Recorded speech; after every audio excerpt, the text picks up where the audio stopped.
வணக்கம் ஃப்ரெண்ட்ஸ், வாங்க இன்னைக்கு மிஸ்டர் சக்தி சேனல்ல என்ன ரெசிபி அப்படின்றத நான் உங்களோட ஷேர் பண்றேன்.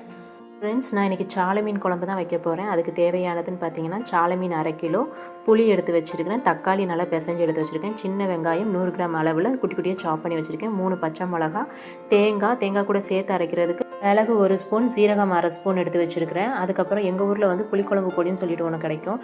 அது கூட நான் 1 ஸ்பூன் சாம்பார் பொடியும் சேர்த்து நான் எடுத்து வச்சுருக்கிறேன். அதிலே காரம் இருக்கிறதுனால நான் வந்து மிளகாய்த்தூள் நான் எடுக்கலை, தனி மிளகாய்த்தூள் எடுக்கிறேன். மஞ்சள் தூள் 1/4 ஸ்பூன், மல்லித்தூள் அதாவது தனியாக வீட்டில் திரிச்ச மல்லித்தூள் அதை வந்துட்டு 3 ஸ்பூன் எடுத்து வச்சுருக்கிறேன். அதுக்கப்புறம் ஃபைனலாக தாளிப்பு கொடுக்கறதுக்காக வெங்காய வடகம் எடுத்து வச்சுருக்கேன், தேவைக்கு கல்லுப்பு எடுத்து வச்சுருக்கேன். மண் சட்டி வந்து நல்லா ஹீட் ஆனதுக்கப்புறமா அதில் நல்லெண்ணெய் கொஞ்சமாக ஊற்றி இந்த வெங்காய வடகத்தை போட்டு நம்ம வந்து ஒரு தாளிப்பு கொடுத்துட வேண்டியதான். அதுக்கப்புறமா நம்ம குட்டி குட்டியாக சாப் பண்ணி வச்சுருக்கிற வெங்காயத்தையும் சேர்த்து ஒரு வதக்கி அது கொஞ்சம் கண்ணாடி பதத்துக்கு வர அளவுக்கு நம்ம வதக்கிக்கிட வேண்டியதான். அதுக்கப்புறமா நம்ம எடுத்து வச்சுருக்கிற தக்காளி பேஸ்ட்டையும் நம்ம வந்து இதில் சேர்த்துட்டு உப்பையும் சேர்த்து ஒரு வதக்கிட்டு நம்ம எடுத்து வச்சுருக்கிற மசாலாஸ் எல்லாத்தையுமே நம்ம 1 by 1 ஆட் பண்ணி அதையும் ஒரு மிக்ஸ் கொடுத்து நம்ம புளி தண்ணியையும் நம்ம இதில் சேர்த்துற வேண்டியதான். தேவைக்கு தக்கன தண்ணி வந்து நம்ம ஃபஸ்ட்டே ஊற்றிடணும். இடையில தண்ணி சேர்க்காதீங்க, அப்போ வந்து குழம்பு வந்து ரொம்ப தண்ணி ஆயிரும், அது வந்து அந்தளவுக்கு நல்லா இருக்காது. நான் எங்கள் வீட்டில் குட்டி பசங்க இருக்கிறதுனால பச்சை மிளகா வந்து நான் ஃபஸ்ட்டே போட்டு வதக்கலை, அதுக்கப்புறமா நான் மேலே வந்து சேர்த்துக்கிட்டேன். ஏன்னா அந்த பொடியிலேயே வந்து காரம் இருக்கும் அப்படின்றதுனால நான் இந்த மாதிரி சேர்த்துக்கிட்டேன். திருப்பி எடுத்து வச்சுருக்கிற தேங்காய், மிளகு, சீரகம் இது எல்லாத்தையுமே நல்லா பேஸ்ட் மாதிரி அரைச்சி நம்ம இதில் சேர்த்துக்கிட வேண்டியதான். அது மட்டும் இல்லாமல் நம்ம வந்து அதை 10 மினிட்ஸ்க்கு நல்லா தரன்னு கொதிக்க விடணும். அப்போ தான் அதில் இருக்கிற பச்சை வாசனையும் நமக்கு வந்து போயிடும்.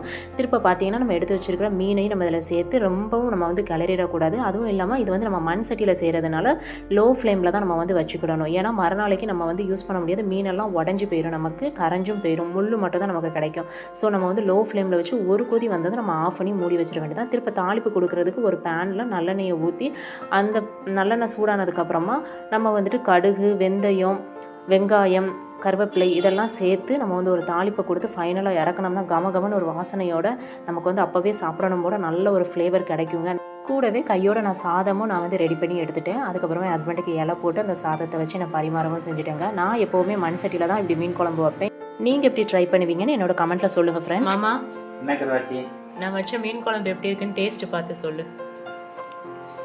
கருவாச்சி, மீன் குழம்பு சூப்பராக இருக்குது. உப்பு, புளிப்பு, காரம் எல்லாம் கரெக்டாக டேஸ்ட்டாக இருக்குது கருவாச்சி. தேங்க்யூ மாமா.